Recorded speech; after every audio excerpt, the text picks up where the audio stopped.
নমস্কার বন্ধুরা, আজ আমি আপনাদের ছোট মাছ দিয়ে মেটে আলুর তরকারি রান্না করে দেখাবো। তার জন্য প্রথমে আমি এখানে দেখুন বন্ধুরা, কয়েকটি ছোট মাছকে লবণ হলুদ মাখিয়ে ভেজে নিচ্ছি। এখানে আছে ছোট ছোট দেশি ট্যাংরা, শিঙি, পাকাল, বেলে, বিভিন্ন রকম ছোট মাছ। প্রথমে আমি এই মাছগুলো ভেজে নেব। আসুন বন্ধুরা, দেখতে থাকুন আমি কেমন করে রান্নাটা করছি। মাছগুলো আমার ভাজা হয়ে গেছে, এখন তুলে নেব।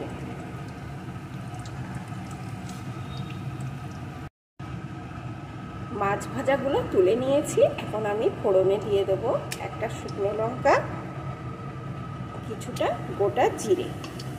এখন এগুলোকে একটু লাল লাল করে নেব। ফোড়নগুলো লাল লাল হয়ে গেছে, এখন আমি আলুর টুকরোগুলোকে এর ভিতরে দিয়ে দেব।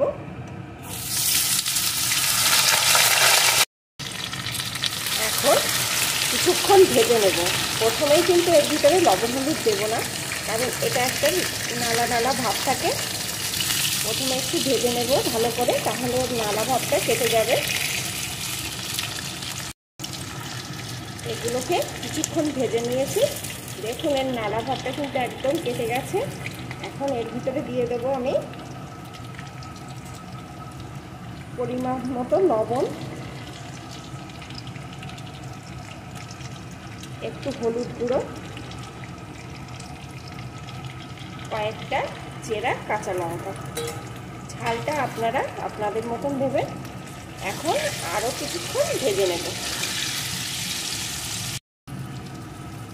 আরও কিছুক্ষণ ভালো করে ভেজে নিয়েছি। এখন এর ভিতরে দিয়ে দেব পরিমাণ মতো গরম জল।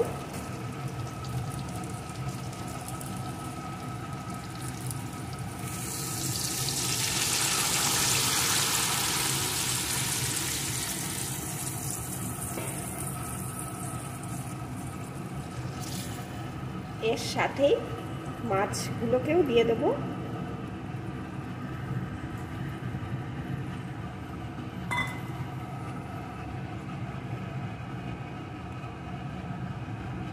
এখন ভালো করে কিছুক্ষণ ফুটিয়ে নেব।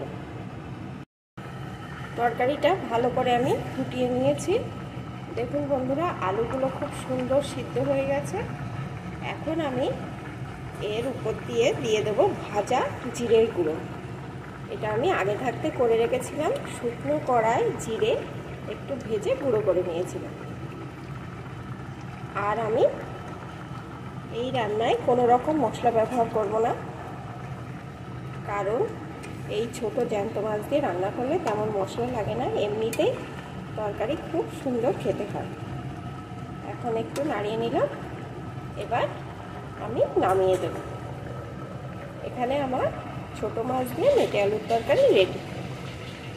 এখন আমি একটি পাত্রে নামিয়ে নেব।